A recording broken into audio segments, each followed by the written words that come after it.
Assalamualaikum. Chapter है area related to circles, class 10th exercise 12.2 question number 7.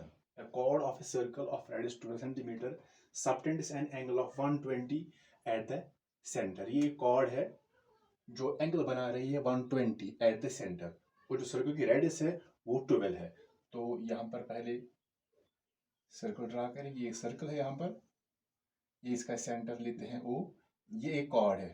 For example this is chord AB. तो यहाँ पर है chord of a circle of radius 12 centimetre. Circle की radius 12 centimetre है. Subtends an angle of 120 at the centre. यही chord जो centre के साथ बना रही है ऐसे. chord AB यहाँ पर बना रही है, it is 120 degree. 120. Find the area of the corresponding segment of the circle. तो यहाँ पर एरिया निकालना है corresponding segment of the circle. यहाँ पर कौन सी सेगमेंट कॉरस्पॉन्डिंग बनेगी. यहाँ पर गिवन है जो कॉर्ड यहाँ पर बना रही है 120 डिग्री एंगल. तो कॉर्ड यहाँ पर है AB, वही कॉर्ड बना रही है 120 डिग्री एंगल. तो यही बनेगी इस सर्कल की कॉरस्पॉन्डिंग सेगमेंट, कॉरस्पॉन्डिंग कॉर्ड. तो देखते हैं कॉरस्पॉन्डिंग जब सेगमेंट कौन सी होगी. तो ये इसकी कॉरस्पॉन्डिंग सेगमेंट होगी दिस. क्योंकि ये जो कॉर्ड AB ये बना रही है 120 degree angle.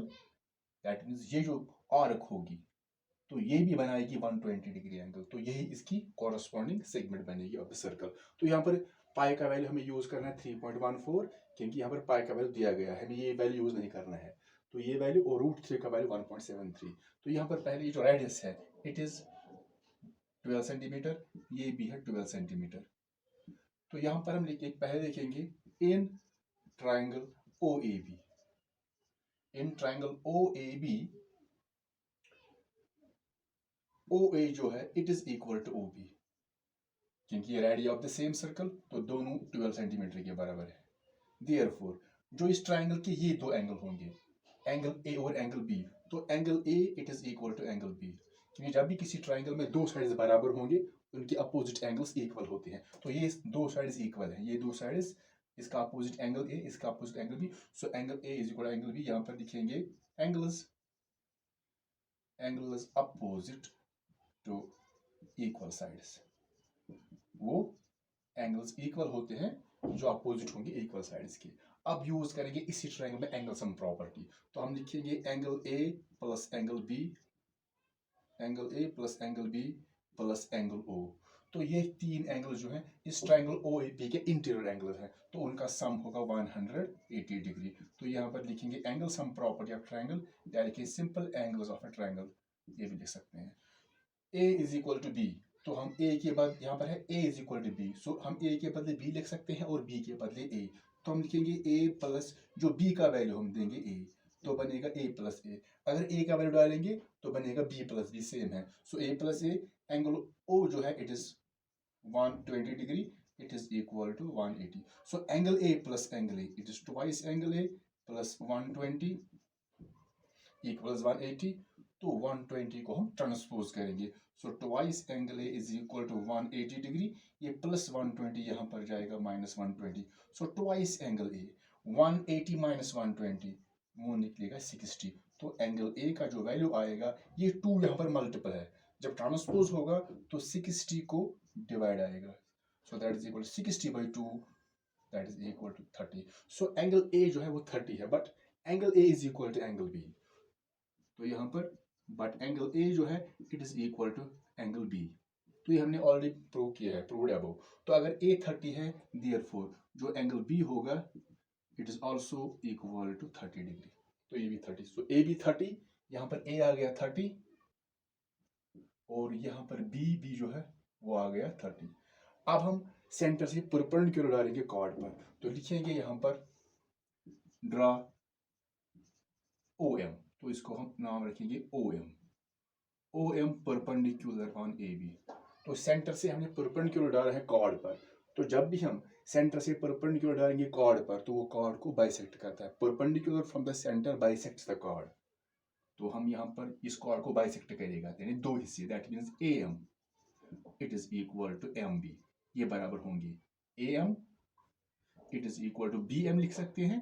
AM is equal to BM और MB. यहाँ पर लिखें क्योंकि जो परपेंडिकुलर होती है, perpendicular from the centre perpendicular from the centre bisects the chord. तो परपेंडिकुलर डालते हैं कॉर्ड पर तो वो कॉर्ड को बाइसेक्ट करता है। So A M is equal to M B. अब हम यहाँ पर देखते हैं कि ये जो ऑलरेडी हमने परपेंडिकुलर डाला दैट मींस ये 90 बनेगा, ये 90, ये 30, ये 90, ये 30, तो ये कितना होगा ये वाला एंगल, ये 90, ये 30, सो 90 प्लस 30 इट इज 120, तो ये 60 होगा। ये वाला एंगल जो होगा ये 60 होगा, ये भी 60 होगा, ये भी 60 होगा, क्योंकि अगर हम इसमें यूज करेंगे एंगल सम प्रॉपर्टी तो ये 60 निकलेगा। अब हम ये वाला ओ एम ट्राइंगल, क्योंकि ये राइट ट्राइंगल है, तो हम लेंगे in right triangle O A M, angle M it is equal to 90। ये राइट एंगल 9 एम पर है, एम एट जो ट्राइंगल ओ एम है it is right angle at M, so angle M is equal to 90 degree. तो यहां पर हम use करेंगे ट्रिगोनोमेट्रिक रेशियो। तो यहां पर पहले लेते हैं हम इस एंगल पर करेंगे 30 पर, तो ये बनेगा परपेंडिकुलर और ये बनेगा ये तो हाइपोटेन्यूज है ही, तो ये परपेंडिकुलर बनेगा, ये बनेगा बेस और ये ऑलरेडी हाइपोटेन्यूज है, क्योंकि हाइपोटेन्यूज राइट एंगल के अपोजिट होता है। तो इस एंगल पर निकालेंगे टी रेशियोज, तो पहले निकालेंगे साइन 30, तो इसी पर, तो पहले हम लेंगे इसी ट्रायंगल, हम लेंगे O M by O A, O M upon O A. तो किन दो साइड्स का रेशियो हमने यहाँ पर लिया, ओ एम, इस एंगल पर देखना है, ये परपेंडिकुलर, ये बेस, तो ये हाइपोटेन्यूज, तो परपेंडिकुलर बाय हाइपोटेन्यूज, तो ये बनेगा साइन, क्योंकि साइन निकालता है perpendicular by hypotenuse sine theta, लेकिन यहाँ थीटा के बदले है 30 डिग्री। नाउ ओ एम जो है वो यहाँ पर गिवन नहीं है, तो ओ एम को ऐसे लिखेंगे अपॉन, तो यहाँ पर लिखेंगे अब यहाँ पर, सो ओ एम ये गिवन नहीं है, अपॉन ओ ए, जो ओ ए है यहाँ पर इट इज 12, एंड जो साइन 30 का वैल्यू है, sine 30 it is equal to 1/2, तो क्रॉस मल्टीपल करेंगे O M into 2, so twice O M is equal 12, 1 is 12, so O M is equal 12, ये मल्टीपल 2 यहाँ पर डिवाइड आएगा, so we get O M, 12 को 2 से डिवाइड करेंगे तो आएगा, तो ये निकल गया 6 सेंटीमीटर यहाँ पर दिस ओ एम। तो जो ओ एम है ये परपेंडिकुलर है, दैट मीन्स इस ट्रायंगल की हाइट बनेगी, क्योंकि हमें हाइट निकालनी है, एक्चुअली हमें यहाँ पर निकालना है area of the corresponding segment, segment ये है, तो हमने पहले सेगमेंट का एरिया कैसे निकालेंगे, पहले निकालेंगे सेक्टर का एरिया, फिर निकालेंगे ट्रायंगल का एरिया, फिर माइनस करेंगे, इसलिए हमने पहले यहाँ पर इसकी हाइट निकाली है। लेकिन यहाँ पर बेस ये है ए बी, तो हाइट तो निकल गई 6, लेकिन बेस ये बनेगी क्योंकि इसी पर परपेंडिकुलर है, O M is perpendicular on A B, that means A B हमें बेस लेनी है क्योंकि इसी पर परपेंडिकुलर है, तो हमें अब ए बी निकालना है।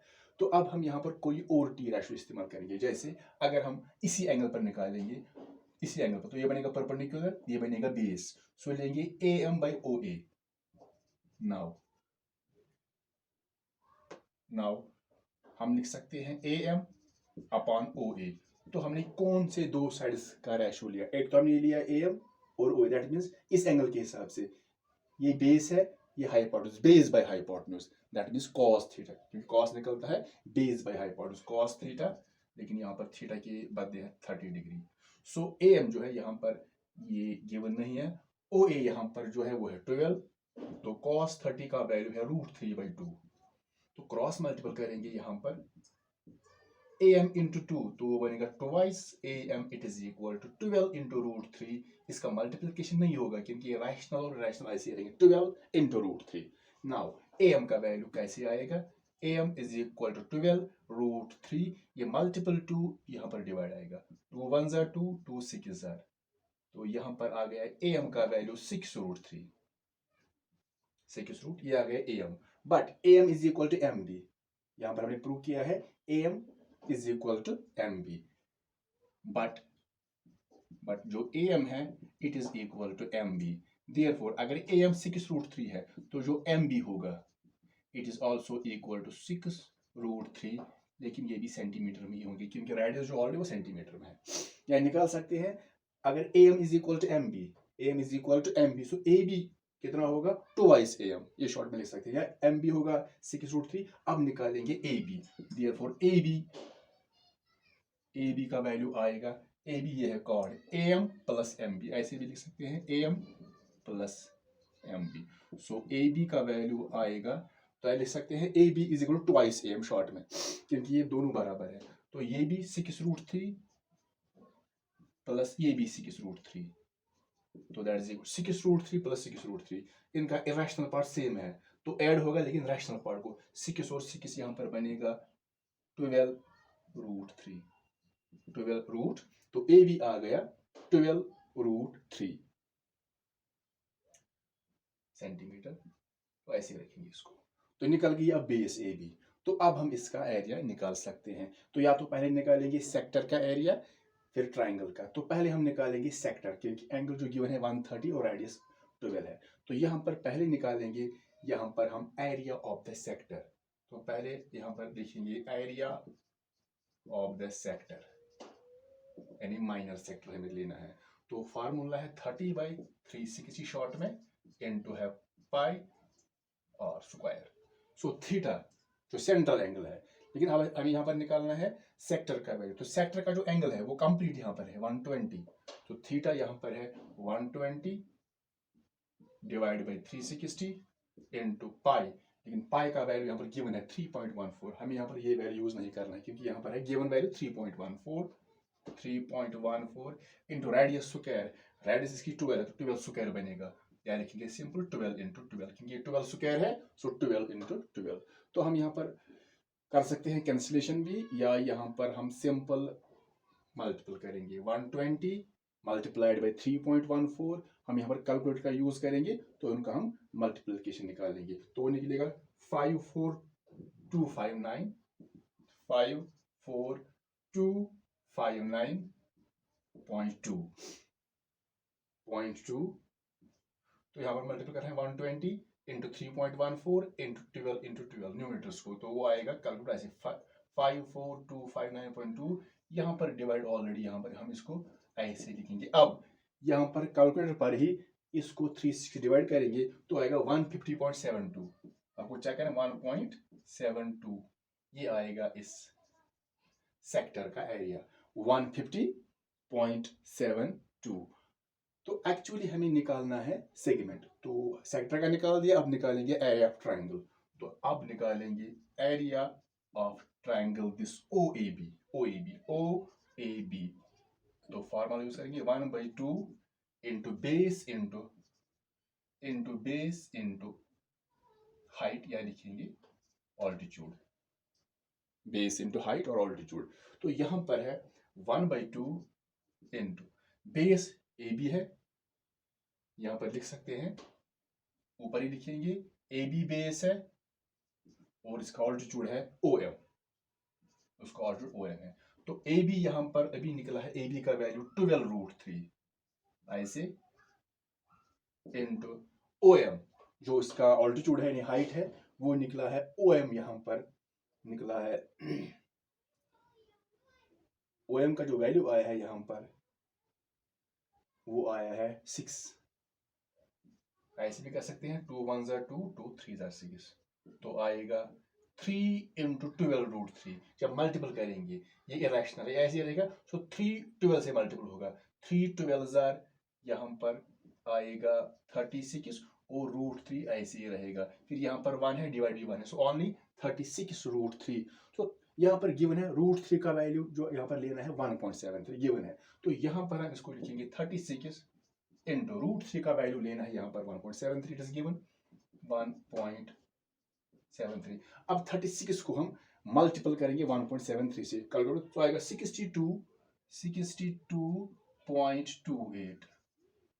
तो ये सेंटीमीटर स्क्वायर, ये हो गया ट्राइंगल का एरिया। हमें निकालना है सेगमेंट। तो यहाँ पर लिखते हैं therefore area of the segment. तो अब हम निकालेंगे सेगमेंट का एरिया। कैसे? एरिया ऑफ सेक्टर, तो लिखेंगे, लिख सकते हैं एरिया ऑफ सेक्टर माइनस करेंगे एरिया ऑफ ट्राइंगल OAB। तो सेक्टर का एरिया यहाँ पर निकला है, यहाँ पर वो 150.72, यहाँ पर देंगे एरिया ऑफ सेक्टर जो निकला है 152.72 centimetre square, minus area of triangle जो निकला है 62 0.28 सेंटीमीटर स्क्वायर दोनों सेंटीमीटर स्क्वायर। तो अब यहाँ पर निकलेगा एरिया ऑफ सेगमेंट, इनको हम करेंगे सब्ट्रैक्ट 150.72 माइनस 28, तो सब्ट्रैक्ट करेंगे तो निकलेगा 88.44 सेंटीमीटर स्क्वायर। तो ये आ गया इस सेगमेंट का एरिया।